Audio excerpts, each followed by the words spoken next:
ভেঙে গেল বলিউডের অন্যতম সেরা জুটি। জয়কে একা রেখে চলে গেলেন বীরু, যখন শোলে পা দিয়েছে 50-এ। 89 বছর বয়সে প্রয়াত ধর্মেন্দ্র। লুধিয়ানার শিখ জাট পরিবারের ছেলে ধরম সিং দেওল বম্বের রূপলী জগতে এসে নাম নিলেন ধর্মেন্দ্র।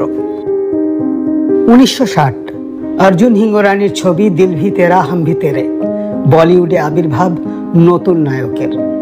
1961 শোলা और শবনমে নজর কাড়েন।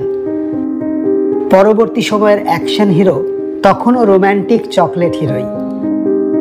60-এর দশকে একের পর এক হিট। বন্দিনী আর অনুপমায় তার অনুচ্চকিত অভিনয় প্রশংসা পায়। 60-এর দশকের শেষে বাজি আর আঁখের মতো থ্রিলার। 1971-এ মেরা গাঁও মেরা দেশে ডাকুর হাত থেকে গ্রামকে বাঁচানোর নায়ক। 1975-এ একই ছাদে ইতিহাস গড়লেন রমেশ সিপ্পি, মুক্তি পেল শোলে। 1970-80-র দশকে তিনি পুরো দস্তুর অ্যাকশন হিরো। 1954 সালে প্রকাশ কাউরের সঙ্গে বিয়ে। ধরম প্রকাশের 4 সন্তান, সানি, ববি ও তাদের 2 বোন।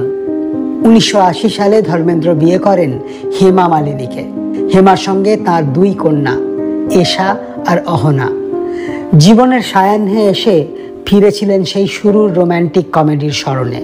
2023 করণ জোহরের রকি और রানী কি প্রেম কাহিনী এক অ্যামনেশিয়াগ্রস্ত বৃদ্ধের পরিণতি না পাওয়া প্রেমের গল্প।